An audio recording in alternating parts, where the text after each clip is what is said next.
மாநிலத்தின் மையக்குழு கூட்டம் இப்பொழுது நடைபெற்று வருகிறது. இதில் முக்கியமான தீர்மானம் ஒன்றை நாங்கள் வலிமையாக நிறைவேற்றி அனுப்புகிறோம். இது எது என்றால், இந்த அண்ணா பல்கலைக்கழகத்திற்குள் ஒரு மாணவி பாலியல் தொந்தரவுக்கு உள்ளாகி இன்று வரை மாநில அரசின் மீது ஒரு நம்பிக்கையின்மையை ஏற்படுத்தி இருக்கிறது. எவ்வளவு போராட்டங்கள், மாநில அரசின் போராட்டங்களுக்கு அனுமதி, ஆனால் மாநில அரசின் கையாலாகத்தனத்தை எதிர்த்து பெண்களாகிய நாங்கள் போராடும் பொழுது நான் உட்பட கைது செய்யப்பட்டு காவல்துறை எங்களை கைது செய்து, நாங்கள் மட்டுமல்ல எந்த கட்சியின் நிர்வாகிகள் போராடினாலும் அவர்களையெல்லாம் கைது செய்து கஸ்டடியில் வைத்து, இந்த மாதிரி ஒரு ஜனநாயகத்திற்கு எதிரான எல்லா கட்சிகளுக்கும் போராடுவதற்கு அனுமதி இருக்கிறது. ஆனால் அவற்றையெல்லாம் புறந்தள்ளிவிட்டு தொடர்ந்து கைதுகளை செய்து ஒரு அடக்குமுறையை இந்த மாநில அரசு மேற்கொண்டு வருகிறது. இன்றைய தினம் மரியாதைக்குரிய முதலமைச்சர் அவர்கள் மெதுவாக அவர் ஆதரவாளர் என்று சொல்லும் அளவிற்கு இன்று நிலைமை இருக்கிறது. அண்ணா நகரில் ஒரு பாலியல் குற்றச்சாட்டு எந்த அளவிற்கு விஸ்வரூபம் எடுத்திருக்கிறது. மாநில அரசின் மீது நம்பிக்கை இல்லாமல் வழக்காடு மன்றமே அதற்காக விசாரணையை ஏற்படுத்தி இருக்கிறது. அப்படி இருக்கும் பொழுது இங்கே மாநில அரசின் மீது எங்களுக்கு நம்பிக்கை இல்லை, பெண்களுக்கு பாதுகாப்பு இல்லை. அதனால் இங்கே உயர் விசாரணையான சிபிஐ விசாரணை வேண்டும் என்றும் நாங்கள் கேட்டுக்கொள்கிறோம். அதே மாதிரி சட்டம் ஒழுங்கை பொறுத்தமட்டில் குற்றவாளிகள் எல்லாம் சுதந்திரமாக நடமாடிக்கொண்டிருக்கிறார்கள், தலைவர்கள் எல்லாம் கைது செய்யப்படுகிறார்கள். ஆக இப்படிப்பட்ட ஒரு சூழ்நிலை, அடக்குமுறை, இந்த திராவிட முன்னேற்ற கழக திராவிட மாடல் அரசின் மீது எங்களுக்கு நம்பிக்கை இல்லை என்பதை வலிமையாக நாங்கள் இப்பொழுது பதிவு செய்கிறோம். இந்த மாநில எங்களது மையக்குழு கூட்டத்தில் எங்களது அகில பாரத பொறுப்பாளர்கள் வந்திருக்கிறார்கள். அவர்கள் முன்னிலையில் நாங்கள் இதை வலிமையாக அவர்கள் தன்னுடைய பதிலுரையில் அந்த வழக்கு தொடர்பாக நடந்து கொண்டிருக்கக்கூடிய விசாரணையை பற்றி அளவாக குறிப்பிட்டுவிட்டு, எந்த தொடர்பும் இல்லை என்று அவருடைய ஆட்சியினுடைய அமைச்சர்கள் சொன்னதையெல்லாம் மாற்றி கைது செய்யப்பட்டவர் எங்களுடைய அனுதாபிதான் என்று தெரிவித்திருக்கிறார். அது மட்டுமல்ல, அவருடைய பதிலுரையில் இந்த வழக்கிற்கு சற்றும் பொருத்தமில்லாமல் பல்வேறு தகவல்களை எல்லாம் அதில் கொண்டு வந்து சேர்த்துறார். பொள்ளாச்சி பாலியல் வழக்கு சம்பந்தமா நிறைய பதில் சொல்றார். மக்கள் உங்களுக்கு ஆட்சி அமைக்க அதிகாரம் கொடுத்திருக்கிறார்கள், நீங்கள் என்ன தமிழகத்து பெண்களுக்கு பாதுகாப்பு செய்திருக்கிறீர்கள் என்பதை பற்றி கூறுவதை விட்டு பெரும்பான்மையான நேரம் அவர் முன்னால் இருந்த கட்சியினுடைய அவருடைய செயல்பாட்டை பற்றி தான் அதிகமாக குறிப்பிட்டிருந்தார். அதே போல முதல் தகவல் அறிக்கை தொழில்நுட்ப பிரச்சனை காரணமா மத்திய அரசு தான் அதுக்கு பொறுப்பேற்றுக்கணும் அப்படின்னார். அதுல ஒரு சில அமைச்சர்கள் கவர்னர் மீது பழி சொல்கிறார்கள். எதனால? பல்கலைக்கழக வளாகத்தில் துணைவேந்தர் நியமனத்தில் பிரச்சனை இருக்குது, அதனால் இது காரணம் கவர்னர்.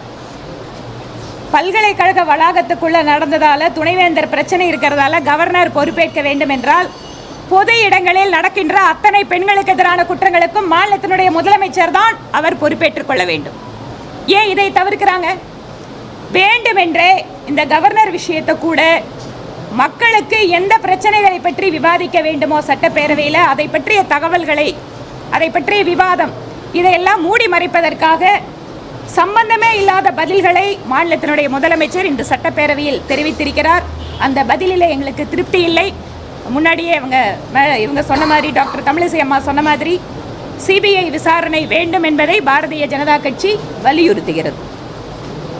நன்றிங்க.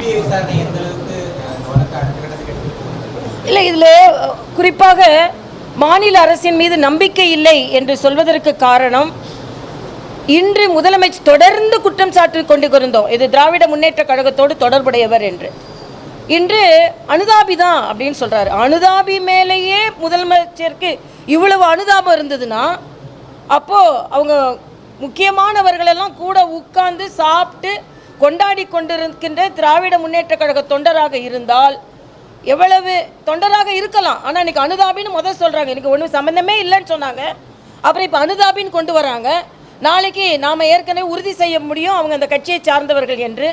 ஆக அப்படி இருக்கும் பொழுது பெண்களின் பாதுகாப்பிற்கு தமிழக அரசு எந்தவித தீவிர நடவடிக்கையும் எடுக்காது என்பதற்கு எங்களுக்கு சந்தேகம் இருக்கிறது. அதனால் இன்றைய தினத்தில் சிபிஐ என்கொயரி வேணுன்றது மட்டும் இல்லை, எதிர்க்கட்சிகளின் குரல் வலை ஏன் நசுக்கப்படுகிறது, அமுக்கப்படுகிறது, ஏன் ஒரு ஆர்ப்பாட்டத்திற்கு கூட குரல் எழுப்புவதற்கு கூட நீங்கள் அனுமதி மறுக்கிறீர்கள்? அப்படி என்றால் இங்கே என்ன ஜனநாயகம் இருக்கிறது? இங்கே எல்லா தலைவர்களும் சொல்லிவிட்டாங்க, தான் முதல் சொல்ல ஆரம்பிச்ச அவசர நிலை இருக்கிறதா என்று. ஆக இன்று அந்த அளவிற்கு அவசர நிலை போல எல்லாருடைய குரல் வலைகளும் நெரிக்கப்படுகிறது. ஏன்? முதலமைச்சர் அவர்களும் ரொம்ப சாஃப்டாக இதை ஹேண்டில் பண்ணுறாங்கன்னு நான் நினைக்கிறேன். அதனால் அவர் இன்னும் தீவிரமாக இருக்க வேண்டும். எங்களுக்கு நம்பிக்கை இல்லை.